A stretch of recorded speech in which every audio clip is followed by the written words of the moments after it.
ಎಲ್ಲರಿಗೂ ನಮಸ್ಕಾರ. ಕಿಣಿಸುವ ಶ್ರೀ ಯೂಟ್ಯೂಬ್ ಚಾನಲ್‌ಗೆ ಎಲ್ಲರಿಗೂ ಸ್ವಾಗತ. ಫ್ರೆಂಡ್ಸ್, ಇವತ್ತಿನ ಸ್ಪೆಷಲ್ ರೆಸಿಪಿ ಕಪ್ಪು ತೊಗರಿಯ ಗಸಿ ಮಾಡ್ತಾ ಇದ್ದೇನೆ. ನಮ್ಮ GSB ಸಾಂಪ್ರದಾಯಿಕ ಅಡುಗೆಯಲ್ಲಿ ತುಂಬಾನೇ ಫೇಮಸ್ ಆಗಿರುವಂಥ ಒಂದು ಗಸಿ ಅಂತ ಹೇಳ್ಬೋದು. ನಮ್ಮ ಭೂರಿ ಸಮಾರಾಧನೆ ದೇವಸ್ಥಾನಗಳಲ್ಲೆಲ್ಲದಕ್ಕೂ ಹೆಚ್ಚಾಗಿ ಮಾಡ್ತಾರೆ.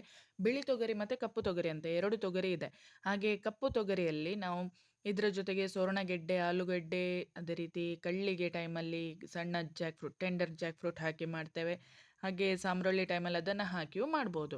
ಹಾಗೆ ಇದು ನೆನೆಸಿಯೇ ಮಾಡಬೇಕಾದದ್ರಿಂದ ನಾನು ಇದನ್ನು ಮುಂಚಿನ ದಿನ ರಾತ್ರಿಯೇ ನೆನೆಲಿಕ್ಕೆ ಇಡ್ತಾ ಇದ್ದೇನೆ. ಹಾಗೆ ಇದು ಭಯಂಕರ ಒಳ್ಳೆಯದಾಗ್ತದೆ ಮಾತ್ರ ಇದರ ಸಾಂಬಾರು, ಆಯಿತಾ. ಒಮ್ಮೆ ಮಾಡಿದರೆ ನೀವು ಖಂಡಿತವಾಗಿ ಇದನ್ನು ಪದೇ ಪದೇ ಮಾಡ್ತಾನೆ ಇರ್ತೀರಿ. ಮತ್ತೆ ತಿನ್ನುವಾಗ ನನ್ನ ಥರನೇ ಸ್ವರ್ಗ ಸ್ವರ್ಗ ಅಂತ ಹೇಳ್ಬೋದು. ಅಷ್ಟು ಸೂಪರ್ ಆಗಿರುವಂಥ ಈ ತೊಗರಿಯನ್ನು ನೆನೆಸಿ ನಾನಿವತ್ತು ಮಾಡುವ ಸಾಂಬಾರಲ್ಲಿ ಸಾಧಾರಣ 3 ಬಗೆಯ ಸೇಮ್ ಮಸಾಲೆ, ಬಟ್ 3 ವೆರೈಟಿಯಲ್ಲಿ ಮಾಡ್ಬೋದು. ನಾನೀಗ ಒಂದು ವೆರೈಟಿಯನ್ನು ಹೇಳ್ತೇನೆ, ಇನ್ನೆರಡು ವೆರೈಟಿ ಬ್ರೀಫಾಗಿ ಹೇಳ್ತೇನೆ. ನಿಮಗೆ ಯಾವುದು ಆಪ್ಷನಲ್ ಅದನ್ನು ನೀವು ಮಾಡ್ಕೊಳ್ಳಿ.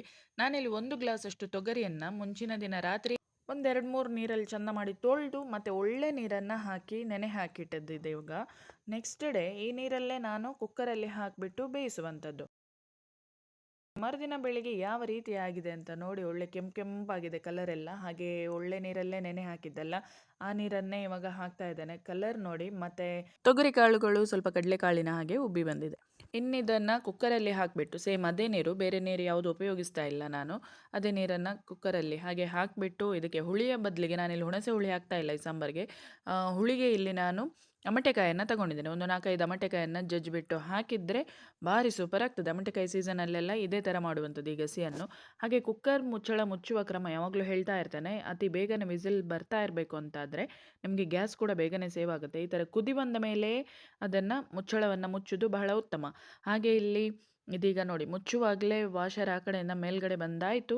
ಹಾಗೆ ಇಲ್ಲಿ ಇದು 6 ವಿಸಿಲ್ ಬರಲಿ, ಅಲ್ಲಿ ತನಕ ಸೂರಣಗೆಡ್ಡೆಯನ್ನು ಕಟ್ ಮಾಡ್ಕೊಂಡು ಬರುವ. ಒಂದು ಸಣ್ಣ ಸೂರಣಗೆಡ್ಡೆ ತುಂಡನ್ನು ತಗೊಂಡಿದ್ದೇನೆ. ಇದನ್ನು ಕಟ್ ಮಾಡೋದು, ಯಾವ ರೀತಿ ತೊಳೆಯೋದು ಎಲ್ಲವನ್ನು ನಿಮಗೆ ಮೊನ್ನೆ ಕಡಲೆ ಕಾಳಿನ ಗಸಿಯೊಟ್ಟಿಗೆ ಮಳೆಗಾಲದ ಒಂದು ಚಣಗಸಿ ರೆಸಿಪಿಯಲ್ಲಿ ಶೇರ್ ಮಾಡಿದ್ದೇನೆ ನಾನು. ಹಾಗೆ ಇದೀಗ ಕಟ್ ಮಾಡಿ ಆಯಿತು. ಕಟ್ ಮಾಡುವಾಗ ಯಾವಾಗಲೂ ಹೇಳ್ತಾ ಇರ್ತೇನೆ, ಒಣಗಿದ ಕೈಗಳೇ ಇರಬೇಕು ಅಂತ ಹೇಳಿ, ನೀರಿನ ಪಸೆ ಇರಬಾರ್ದು ಕೈಯಲ್ಲಿ. ಕಟ್ ಮಾಡಿ ಆದ ಕೂಡಲೇ ಕೈಯನ್ನೊಮ್ಮೆ ಚಂದ ಒಳ್ಳೆ ಬಟ್ಟೆಯಲ್ಲಿ ಒರೆಸ್ಕೊಳ್ಳಿ. ಆಮೇಲೆ ಬೇಕಾದರೆ ನೀರಲ್ಲಿ ತೊಳ್ಬೋದು, ಇಲ್ಲಾಂದರೆ ತುರಿಸ್ಬಿಡುತ್ತೆ ಅದು.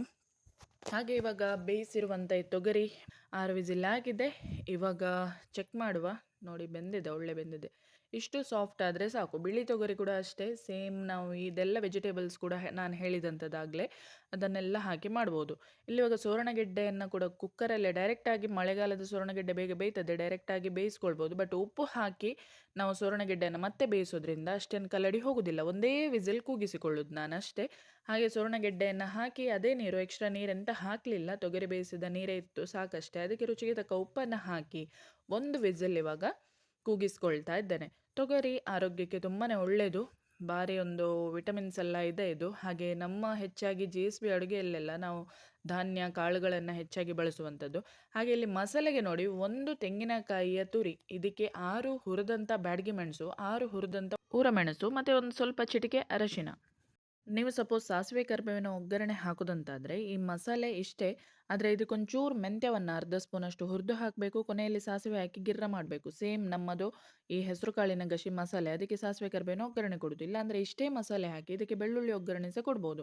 ಮೂರನೇದು ನಾನಿವತ್ತು ಮಾಡುವಂಥದ್ದು, ನಮ್ಮ ಸುಧಾಕಿಣಿಯವರು ಜುಮ್ಮನಕಾಯಿ ಹೇಳ್ತಾರೆ, ನಾನು ಕವಟೆಕಾಯಿ ಹೇಳ್ತೇವೆ ನಮ್ಮ ಈಚೆ ಎಲ್ಲ. ಹಾಗೆ ಇದನ್ನು ತಗೊಂಡಿದ್ದೇನೆ, ಒಂದು 15ರಷ್ಟು ತಗೊಂಡಿದ್ದೇನೆ. ಇದು ಉದ್ದ ಮರ ಇರ್ತದೆ, ಮುಳ್ಳಿರ್ತದೆ ಮರದಲ್ಲಿ. ಹಾಗೆ ಇದು ಸಾಧಾರಣ ಅಕ್ಟೋಬರ್ ಟೈಮಲ್ಲಿ ಆಗ್ತದೆ ಅನಿಸುತ್ತೆ. ಆವಾಗ ಇದನ್ನು ತಂದು ನಾವು ಒಣಗಿಸಿ ಅಡುಗೆ ಎಲ್ಲ ಯೂಸ್ ಮಾಡುವಂಥದ್ದು. ಉಪವಾಸ ಟೈಮಲ್ಲೆಲ್ಲ ಸಾಂಬಾರಿಗೆಲ್ಲ ಇದನ್ನೇ ಹಾಕ್ತೇವೆ, ಬೆಳ್ಳುಳ್ಳಿ ಒಗ್ಗರಣೆ ಎಲ್ಲ ಹಾಕಲಿಕ್ಕೆ ಆಗದಿದ್ದಾಗ. ಹಾಗೆ ಇದನ್ನು ಚೆಂದ ಮಾಡಿ ತೊಳಿಬೇಕು, ಧೂಳೆಲ್ಲ ಇರ್ತದಲ್ಲ. ಹಾಗೆ ಒಂದು 15-20 ತಗೊಂಡಿದ್ದೇನೆ. ಒಂದು ಇಡ್ಲಿ ತಟ್ಟೆಯಲ್ಲಿ ಹಾಕಿ ಸ್ವಲ್ಪ ನೀರು ಹಾಕಿಟ್ಟಿದ್ದೇನೆ, ಕಸ ಕಡ್ಡಿ ಎಲ್ಲ ಇದರಲ್ಲಿ ತೆಗ್ದಿಡಿ. ಈ ಕವಟೆಕಾಯಿ ಆರೋಗ್ಯಕ್ಕೆ ತುಂಬಾ ಒಳ್ಳೆಯದು, ಅದರಲ್ಲೂ ಕೂಡ ಬೆನ್ನು ನೋವಿಗೆ ರಾಮಬಾಣ ಅದು ಅಂತ ಹೇಳ್ಬೋದು. ಒಂದು ಮಸಾಲೆ ಇಂಗ್ರೀಡಿಯೆಂಟ್ಸ್ ಎಲ್ಲವನ್ನ ಇವಾಗ ಮಿಕ್ಸಿ ಜಾರಲ್ಲಿ ಹಾಕಿ ಫಸ್ಟಿಗೆ ನುಣ್ಣಗೆ ನೀರು ಹಾಕಿಬಿಟ್ಟು ರುಬ್ಕೊಳ್ತೇನೆ. ಕವಟೆಕಾಯನ್ನು ಅಲ್ಲಿ ಹಾಕಲಿಲ್ಲ, ಸೈಡಿಗೆ ಇಟ್ಟಿದ್ದೇನೆ. ಕೊನೆಯಲ್ಲಿ ಕವಟೆಕಾಯನ್ನು ಹಾಕಿ ಮತ್ತೆ ನಾನು ಪುನಃ ಇನ್ನೊಮ್ಮೆ ನುಣ್ಣಗೆ ರುಬ್ಕೊಳ್ತೇನೆ. ಇವಾಗ ನುಣ್ಣಗಿನ ಮಸಾಲೆ ರೆಡಿಯಾಗಿದೆ. ಈ ಕಡೆಯಿಂದ ಇದು ಸೂರಣಗೆಡ್ಡೆ ಹಾಕಿ ಕೂಡ ಒಂದು ವಿಸಿಲ್ ಬಂದಿದೆ. ಇದನ್ನು ಇನ್ನೊಂದು ಪಾತ್ರೆಗೆ ಶಿಫ್ಟ್ ಮಾಡ್ಕೊಳ್ಳೋಣ. ನೋಡಿ, ಒಳ್ಳೆ ಬೆಂದಿದೆ. ಹಾಗೆ ಇದಕ್ಕಿವಾಗ ಮಸಾಲೆಯನ್ನು ಹಾಕಿದರೆ ಆಯಿತು. ಆಮೇಲೆ ಮಿಕ್ಸಿ ತೊಳೆದ ನೀರನ್ನು ಹೇಗೂ ಹಾಕಲಿಕ್ಕಿದೆ ಅಲ್ಲ, ನಾನು ಎಕ್ಸ್ಟ್ರಾ ನೀರು ಇಲ್ಲಿ ಕೂಡ ಹಾಕಲಿಲ್ಲ. ಸೂರಣಗೆಡ್ಡೆ ಸಾಂಬಾರಿಗೆಲ್ಲ ಸಾಧಾರಣ ಒಂದು ತೆಂಗಿನಕಾಯಿಯ ತುರಿಯನ್ನೇ ನಾವು ಹಾಕಬೇಕಾಗ್ತದೆ, ಮಸಾಲೆ ಸ್ವಲ್ಪ ತಗೊಳ್ತದೆ ಅದು. ಮತ್ತು ತುಂಬ ದಪ್ಪ ಸಹ ಆಗಬಾರ್ದು. ಸುವರ್ಣಗೆಡ್ಡೆ ಸಾಂಬಾರು ಯಾವುದು ಕೂಡ ಅದು ತಣ್ಣ ಮೇಲೆ ಸ್ವಲ್ಪ ದಪ್ಪ ಆಗುವಂಥದ್ದು. ಅದಕ್ಕೆ ಸ್ವಲ್ಪ ನೀರಿನ ಕನ್ಸಿಸ್ಟೆನ್ಸಿ ನೋಡಿ ಅದಕ್ಕೆ ಮಾಡಿಕೊಂಡ್ರೆ ಸಾಕಾಗ್ತದೆ. ಹಾಗೆ ಇದೀಗ ಒಂದು ಕುದಿ ಬರಲಿ. ಕುದಿ ಬರುವಾಗ ಇದಕ್ಕೆ ಸಿಂಪಲ್ ಯಾವ ಒಗ್ಗರಣೆ ಸಹ ಬೇಡ, ಎಂಥ ಸಹ ಬೇಡ. ಬರೀ ಒಂಚೂರು ತೆಂಗಿನೆಣ್ಣೆ 2 ಸ್ಪೂನ್ ಹಾಕಿದರೆ ಗಸಿ ರೆಡಿ. ಇದಕ್ಕೆ ನೀವು ಬೆಳ್ಳುಳ್ಳಿ ಒಗ್ಗರಣೆ ಹಾಕೋದಾದರೆ ಆ ಜುಮ್ಮನಕಾಯನ್ನು ಹಾಕಬೇಡಿ ಅಷ್ಟೇ. ಮಸಾಲೆಗೆ ಮತ್ತೆಲ್ಲ ಸೇಮ್ ಅದನ್ನು ಮಾಡ್ಬೋದು. ವೈಟ್ ರೈಸಿಗೆಲ್ಲ ಭಾರಿ ಒಳ್ಳೆಯದಾಗ್ತದೆ. ದೇವಸ್ಥಾನದಲ್ಲಿ ಸಾಸಿವೆ ಕರಿಬೇವಿನ ಒಗ್ಗರಣೆ ಇರ್ತದೆ ಹೆಚ್ಚಾಗಿ. ಕೆಲವೊಮ್ಮೆ ತೆಪ್ಪಳ್ ಇದನ್ನು ಕೂಡ ಹಾಕ್ತಾರೆ ಜುಮ್ಮನಕಾಯಿ. फंक्शनचा तोरी ग शिवाडताना व्हॉलंटियर्स एक म्हणतात की कसं म्हणतो गोत असलं कमेंट करा ना ज्याला सांगता माय तोरी म्हणून म्हणतात माये काही तोरी मळ्यावर जाता पटराशी तोरी गशी म्हणू मळ्यावरी माय तोರಿ म्हणून म्हणतात. ಹಾಗೆ ಈಗ ನಾವು ಕುಚ್ಚಲಕ್ಕಿ ಅನ್ನ ಊಟ ಮಾಡೋದಲ್ಲ, ಅದಕ್ಕೆ ಬಿಸಿ ಬಿಸಿಯಾದ ತೊಗರಿ ಗಸಿಯನ್ನು ಹಾಕಿದ್ದೇನೆ. ಹಾಗೆ ನಮಗೆ ಇವತ್ತು ಊಟಕ್ಕೆ ನಾನು ಮರಕೆಸುವಿನ ಎಲೆಯ ಪತ್ರೊಡೆ ಮಾಡಿದ್ದೆ. ಅದೇ ರೀತಿ ಪಡವಲಕಾಯಿಯ ಉಪ್ಕರಿ. ನಿಮಗೆ ವಿಡಿಯೋ ಖಂಡಿತ ಇಷ್ಟ ಆದಲ್ಲಿ ಒಂದು ಲೈಕ್ ಕೊಡಿ, ಶೇರ್ ಮಾಡಿ, ಸಬ್ಸ್ಕ್ರೈಬ್ ಮಾಡಿ. Thank you, take care.